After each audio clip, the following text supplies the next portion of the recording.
अस्सलाम वालेकुम friends, welcome back to my channel. आज हम एक ऐसे लड्डू बनाने वाले हैं जो बनाने में बहुत इजी भी है, खाने में बहुत टेस्टी और बजट फ्रेंडली भी है। किचन में रखी कुछ चीज़ों से ही रेडी हो जाएंगे और बहुत टेस्टी लगते हैं। एक लड्डू खा के ना आपका मन नहीं भरेगा, मन करेगा सारे ही खा जाए, इतने टेस्टी बनते हैं। तो आज हम बनाने वाले हैं बेसन और आटे के लड्डू, जो हेल्दी और टेस्टी दोनों ही है। तो इसके लिए ना यहाँ पे मैंने कढ़ाई में ले लिया तकरीबन 1 टेबल स्पून जितना ऑयल, और इसके बाद हमने इसमें डाल देना है घी। तो 1 टेबल स्पून जितना ही मैंने इसमें घी भी ऐड कर दिया है। और अभी ना जब अच्छी तरीके से घी को हमने मेल्ट होने देना है। जब घी मेल्ट हो जाएगा उसके बाद हमने इसमें डाल देना है 1 कप बेसन। और बेसन डाल के ना इसको हमने अच्छे से भून लेना है, बेसन को बिल्कुल बढ़िया तरीके से, कि बेसन में से ना अच्छी सी खुशबू आने लगे। तो बेसन वैसे मैंने छाना नहीं है, आप छना हुआ बेसन लेंगे ना तो इसमें ये जो गांठें पड़ रही है ना, ये नहीं पड़ेगी। तो चलिए बेसन को बढ़िया से है ना मिक्स कर लेंगे, मतलब घी में, और इसकी जो भी लम्स बने हैं ना गांठें, वो ख़त्म करना है। तो मीडियम टू लो फ्लेम पे इसको भूनिएगा, क्योंकि बेसन बहुत जल्दी भून जाता है। अगर आपने हाई फ्लेम करके बेसन को भुना ना तो बेसन फिर जल जाएगा। तो अभी देखिए बेसन जो है बढ़िया तरीके से घी में मिक्स हो गया है, और इसकी जो लम्स थे, जो गांठें बनी थी ना, वो भी लगभग ख़त्म हो गई है। तो अच्छे से चलाते हुए इसे भून लेना है बढ़िया तरीके से। और जैसे-जैसे बेसन भूनता जाएगा ना, ये ऐसा लगेगा जैसे कि दानेदार हो गया है, क्योंकि अभी ये कच्चा है ना, तो थोड़ा बिखरा-बिखरा है। लेकिन जैसे-जैसे बेसन भुनेगा ना, घी छोड़ता जाएगा और जो बेसन का टेक्सचर है वो दानेदार हो जाएगा। आप देख सकते हैं, आप बेसन जो है वो दानेदार होने लगा है ना, और इसका मतलब ये भून गया और बेसन में बढ़िया सी खुशबू आने लगी है। तो बेसन का कच्चापन ख़त्म होने तक भून लेना है। उसके बाद हमने इसमें डाल देना है आधा कप आटा। तो 1 कप यहाँ पे हमने बेसन लिया है, और उसके आधी क्वांटिटी में हमने यहाँ पे आटा लेना है। अगर आप चाहें तो आटे की जगह पे सूजी या फिर मैदा भी ले सकते हैं, लेकिन आटे से बनाएंगे ना तो ज़्यादा हेल्दी रहेंगे और बहुत टेस्टी भी लगेंगे। और इसको ना हमने अच्छे से भून लेना है। तो देखिए अभी हमने आटा डाला है ना, तो ये मिक्सचर ना काफ़ी सूखा-सूखा सा है, तो अभी हमने इसमें और घी डाल देना है। तो घी डाल के इसको फिर से हमने मिक्स कर लेना है और बढ़िया से भूनना है। बस जितनी भी आपको ये आटे और बेसन की भुनाई करनी है ना, ये मीडियम टू लो फ्लेम पे ही करनी है। फ्लेम को बिल्कुल भी हाई मत करिएगा, नहीं तो आटा और बेसन जल जाएँगे, फिर लड्डू ना अच्छे नहीं लगेंगे खाने में। तो अच्छे से इनको भूनना है, थोड़ा-सा टाइम लगेगा, मतलब 8 से 10 मिनट लगते हैं भूनने में, इससे ज़्यादा टाइम नहीं लगता है। बस जो भी मेहनत है वो भूनने में ही है, उसके बाद तो ये लड्डू बहुत फटाफट बन जाएँगे।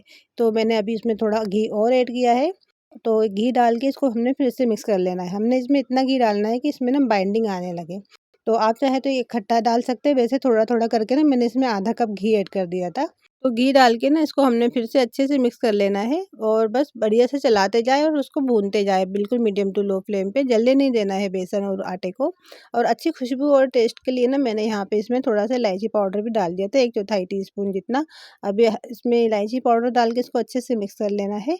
और अभी भी नहीं, थोड़ा सूखा-सूखा सा लग रहा था, मुझे लग रहा था कि इसमें लड्डू नहीं बनेंगे, तो मैंने थोड़ा घी और ऐड कर दिया था। तो टोटल हो गया यहाँ पे तकरीबन आधा कप जितना घी।